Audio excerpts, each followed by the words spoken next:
Hey guys, welcome back. Today we have kind of a special treat for you guys. We have two PPS-43Cs which were imported by IO Inc. sitting here in front of me. This is a factory gun, and this is my Definitive Arms customized PPS-43. So first of all, let's talk a little bit about the PPS-43. The PPS-43 was a modernized version of the Russian submachine gun used during the Second World War. It fires a 7.62 by 25 millimeter bottleneck cartridge, which is a fairly hot little cartridge. And this is what the gun would have looked like in its original configuration. Now, these are no longer being imported. When they were first coming in the country, they're less than 300 bucks. Now you have to go to Gun Broker and find them on the used market, and they can run as much as $500 or more. They came with the stock in place, but it's all welded so it won't release. This would be the release button. So they were sold as pistols. Everything on the gun is correct in its factory configuration, and this is a Polish-built gun. What I did is I took one of these and I sent it down to Definitive Arms. And Definitive Arms, guys, if you haven't heard of them, do a little bit of Googling, check out the AK files and some of the other forums, and look what people are saying about them. Definitive Arms is easily one of the best, if not the best, gunsmiths in the country dealing with AKs, PPS-43s, whatever. There are a lot of gun builders out there, but I've met very few people in my meanderings through the industry that are true artisans, true gunsmiths, and have the skill set that Chase does.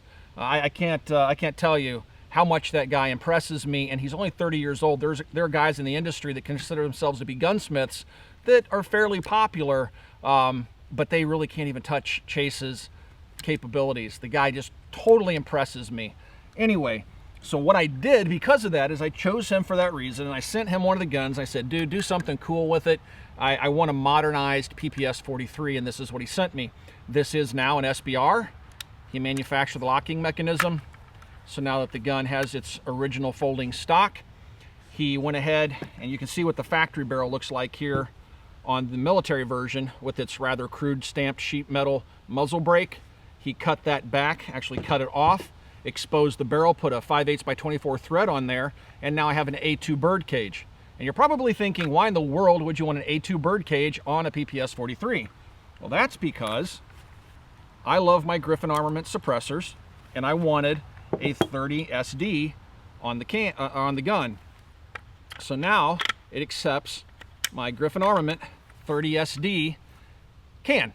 Now keep in mind, this is a 7.62 by 25 caliber gun, so you will need a 30 caliber can on the end of it. If you do a 1/2 by 28 thread and put a 5.56 can on there, you're gonna blow it off the gun.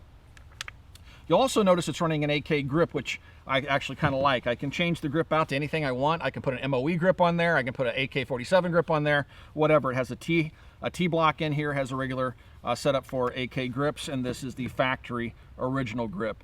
So this red Bakelite grip gives a little bit of color to the gun. Chase also applied his 7-layer Park finish to it. This is that finish. It's a great looking finish, very durable. He also really smoothed the action up.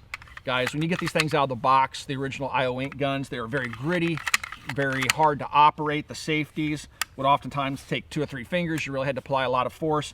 Everything's been cleaned up. The trigger is silly light. I can get this thing to bump fire in the shoulder very easily, and it's very accurate. So some of the ammunition, we're going to shoot both the guns out here this afternoon. We'll show you some of the issues you can have with these guns. We are using some Red Army standard ammunition. I want to thank the guys over at Lucky Gunner. Great guys for helping us out here at the channel by sending us some ammo for our videos. And also we have some S&B ammunition we'll shoot out here this afternoon as well. Now these guns were originally open bolt machine guns, meaning you would charge them, the bolt would stay to the rear. When you pull the trigger, bam, they would slam home and fire. To be legal on the US market, they have to do away with that. In 1982 or so, the BATF said no more semi-automatic open bolt guns.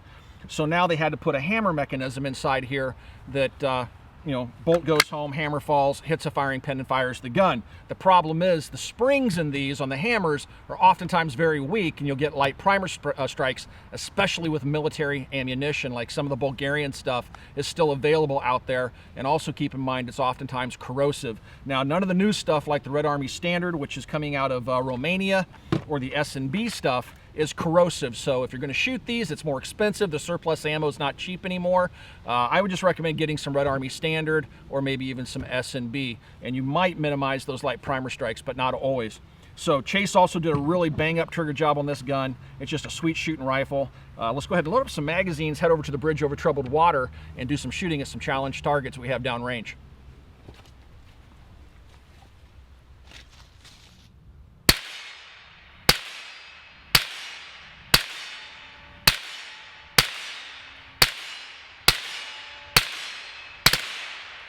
Whoa.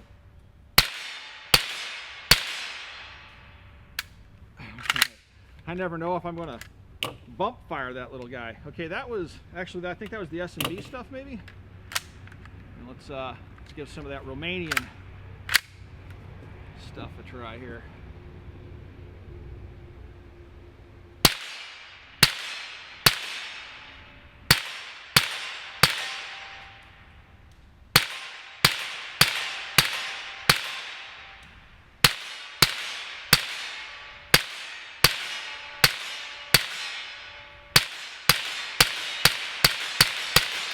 All right, that's actually a lot of fun. What a cool piece of history, even though it's modernized a little bit. Doesn't get too hot. That ventilated handguard works great.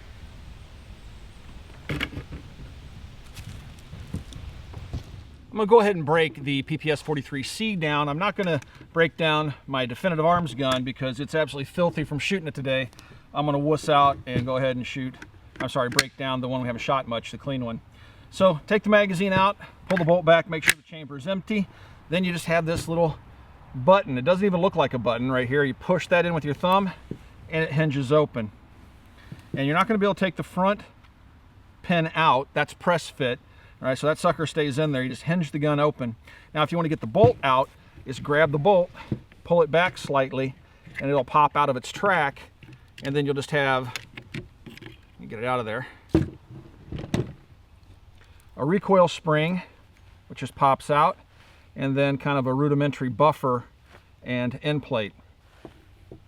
Now, you'll notice this is pretty much the same bolt, except they've cut it for a firing pin, put a roll pin in right here, and there would be a shelf right here for the machine gun. So they've modified a machine gun bolt, took the ridge off where the where the sear would catch it for an open bolt, and then drilled it and put a firing pin in there, so you no longer have a fixed firing pin. Other than that, it's pretty true to the original design. The trigger mechanism, all this is new. The original, when you pull the trigger, you just have a shelf here, a sheet metal shelf, and when you pull it, it goes down, lets the bolt go home, just keeps going home until you release the trigger, and then it catches, and that would be the machine gun version. So this is what the semi-automatic trigger looks like. The hammer on this thing is dinky. I mean, that is one anemic little hammer. They've tried to make the hammer spring as best they could to be as heavy as they could, but even then, with military primed ammunition, it's just not enough mass there to really ignite them reliably. So that's going to be a common problem with any of these guns. To put it back together, all you have to do is take your bolt, put your recoil spring in, line everything up. I'm going to slide this in under this little shelf here. Try to get it to fit. There we go. And just push it back and set it in. I mean, it's super simple. Close it up, push this in with your thumb or finger, and she's back together. I mean, really, guys, this is one of the most simple submachine guns of World War II. The Germans loved them, the Russians loved them. They were reliable, simple, easy to produce in quantity. The Russians mass-produced them and the earlier versions that had wood stocks and things like this. This really was probably one of the best submachine guns of the Second World War. Pretty neat piece of history. All right, we're back at the 75-yard line, and we have some of the Red Army Standard ammo, which we may get a few light primer strikes with because of the very hard primers that are used in military ammunition. Let's see if these sights are still on. We know the sights are on with the suppressor off. Let's see if they're still on at 75 yards with the can in place.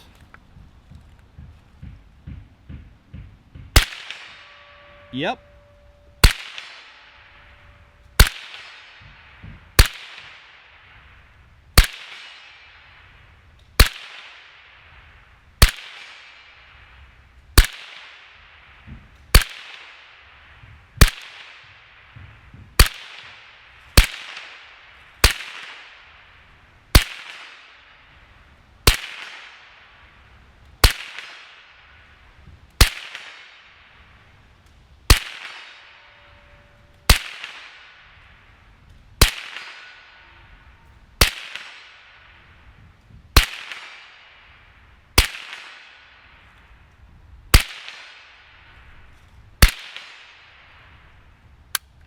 right. No light primer strikes. Yeah, if you pin that trigger to the rear and you don't try to release it and prep the trigger for the next shot, you don't get any of those bump fires. So my hands are getting kind of dirty. Getting a little bit of overpressure. You can see how dirty it's getting from the gas coming back down the barrel from the suppressor. But man, that's a pretty accurate little gun. I think if I have to do anything, it's maybe bring that front sight down just a little bit, because at 100 yards, I'm having to aim at the bottom of the plate. But left-right is absolutely perfect. That's a lot of fun. I like this little gun quite a bit. What a neat caliber. Comfortable little carbine. I mean, look how tiny this thing is. I can see why the Russians really liked this weapon in the Second World War. Could you imagine a whole bunch of troops armed with this thing as a machine gun? That 7.62 by 25 is a pretty effective little caliber, especially at close quarters. This would be a very, very effective little CQB weapon. And it's made out of stampings just as cheaply as the Russians can make them. But it's a good design. Let's take a close-up look at how the sights work and how the stock works. All right, so once you get it converted to an SBR, it works just like the original. This is a fabricated piece, but you just push this button and lift up on the stock, and you'll notice how it'll swing open. And then on the butt plate, this is not like an AK, because it rotates further, comes all the way around, and then stops in that position. Nothing locks it. To put it away, rotate it back around, come up here and push this button, lift up on the stock, and it'll fold and lock into place. Notice how the sight fits between the openings here and the butt plate. While we're on the subject of the sights, it's a leaf sight system where it has a 100 yard, should be meters, 100 meter setting, and then you can flip it over. It's an L shape, and then it'll pop over to a 200 meter aperture. And it's just a standard V-notch type sight. Coming up to the front sight, heavy ears protect that front sight, and then it adjusts for windage and elevation, much like an AK. You can drift it left and right with a punch, and you can screw it up and down to adjust your elevation. Overall, again, a very simple yet robust design that worked very well for the Russians. So we move forward a little bit because we're going to start off shooting the pistol. Okay, we cannot extend the stock on this. This is how the original PPS-43Cs came into the country. They do have a nice blued finish on them. It's actually a pretty good looking gun. The magazines are still around and still affordable. You can see the bottleneck cartridge here, the 7.62 by 25 millimeter. Just stick it into the magazine well, locks into place. I'd love to be able to fold that stock out of the way. Grab this really large charging handle, pull it to the rear, let it go, and let's see how this bad boy shoots. Now, how does it shoot 80s style? Well, that's about the only way you can shoot it. I guess you can shoot it like this if you want to, but that's no fun. We're just going to hip shoot this guy.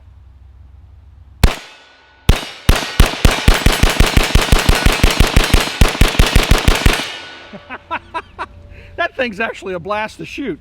Now that was the S&B ammunition.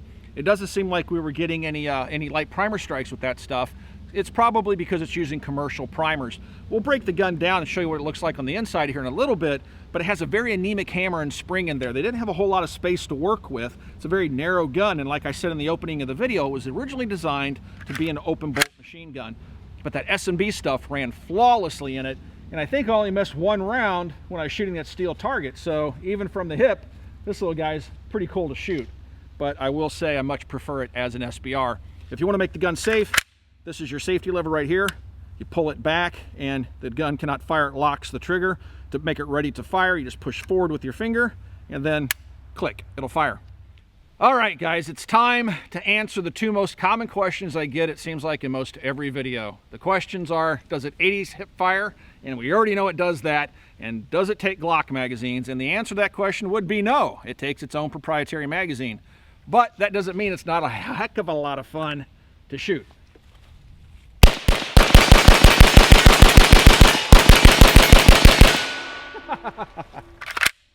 All right, guys, we're going to get out of here. We've burned up a lot of expensive ammunition. If you guys have any questions about anything you've seen in this video, you can always ask those questions down below. We do try to stick around for the first couple of days to answer the questions you guys may have. Also, if you would like to support the Military Arms channel, please swing by and check out Copper Custom. It's the best possible way. Also, be sure to check out Fold30.com. We've taken all the internet's best firearms content creators and brought them under one roof, and that is full30.com, and it's gun friendly, and there are no Tampex commercials. Thanks for watching, everybody. We'll talk to you soon.